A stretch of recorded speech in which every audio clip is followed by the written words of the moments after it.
Everyone, welcome to my channel. तो आज हम लोग चेक करने वाले हैं एक रजिस्टिव लोड का जो वाट मीटर से है। तो इसको चेक करने के लिए पहले एक सर्किट डायग्राम बनाएंगे। सर्किट डायग्राम बनाकर ही चेक करेंगे। तो पहले सर्किट डायग्राम बना लेते हैं। तो सबसे पहले क्या किए कि एक वैरियक लिए।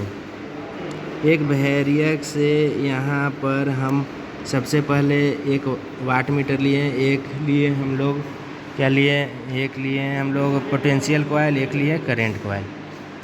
इसको क्या लिए, इसको शॉर्ट कर दिए।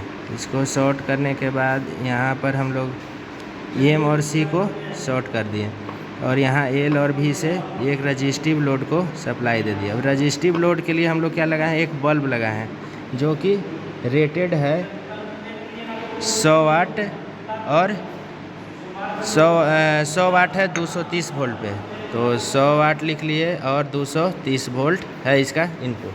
तो यहाँ पर हम लोग इसका पैरेलल में लगाए हुए हैं। तो पैरेलल में लगाए हैं तो हमें पता है जब पैरेलल में लगाते हैं तो जितना यहाँ पर अगर वाट दिखा रहा है उससे मल्टीप्लाई बाई 2 करते हैं। तो अगर हमें 100 वाट का बल्ब है तो हमें कम से कम दिखाना चाहिए यहाँ पर रीडिंग 50। तो इसको मल्टीप्लाई कर लेंगे 2 से तो हमारा 100 वाट दिखाएगा। और यहाँ अप्रॉक्स हम लोग यहाँ 230 वोल्ट देंगे। तो 230 वोल्ट हम लोग दे के देखते हैं कितना आता है। तो हम लोग यहाँ पे 230 वोल्ट दिए हुए हैं और यहाँ पे देख सकते हैं एम और सी को शॉर्ट किए हैं, 100 वाट बल्ब जला रहे हैं।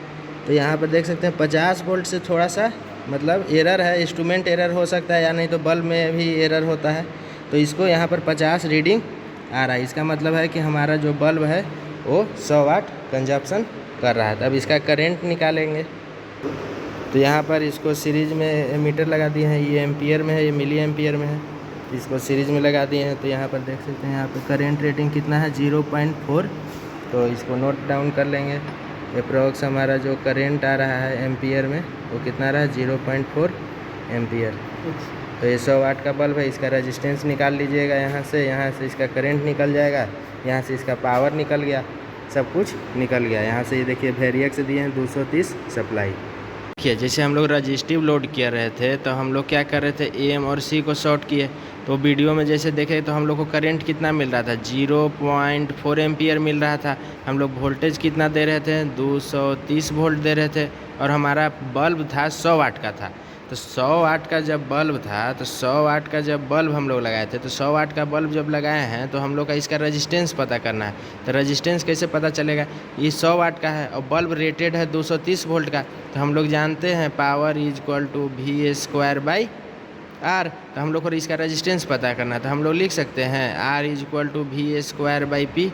तो इसको लिख सकते हैं 230 वोल्ट और 230 वोल्ट बाई 100।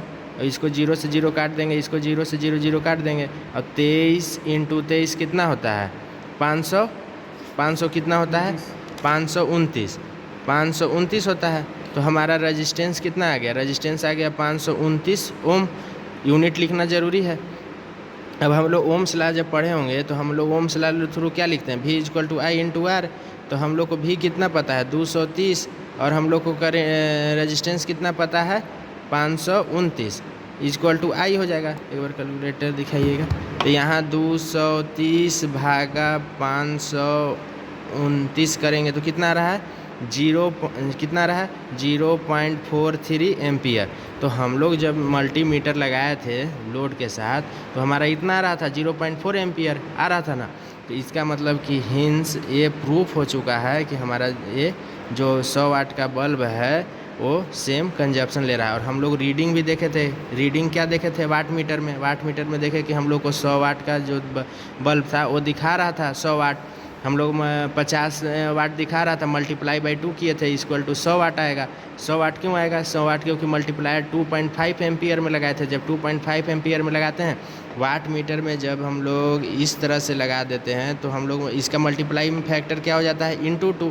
अगर हम लोग सिंपली इस पैरेलल में रखते हैं तो क्या हो जाता है मल्टीप्लाइंग फैक्टर 1 होता है। तो जो दिखा रहा है रीडिंग वही होगा। और इसमें क्या हो जाता है इंटू 2 करते हैं तो हम लोग 50 दिखा रहा था, 50 इंटू 2 किए तो 100 वाट आया। तो तो यही पूरा कैलकुलेशन हुआ। अब यही आपको प्रैक्टिकल में लिखना पड़ेगा। और जो ये रीडिंग आ रहा है, जैसे जब रीडिंग कर रहे थे तो 0.4 आ रहा था, मगर यहाँ पर क्या आया 0.43, तो मतलब 0.03 का एरर लिख सकते हैं, रिजल्ट में लिख सकते हैं हिंस कि इंस्ट्रूमेंट एरर या ह्यूमन एरर के चलते 0.03 ही रीडिंग आ रहा है। तो एक्सपेरिमेंट यहीं पे कंप्लीट होता है रजिस्टिव लोड के लिए।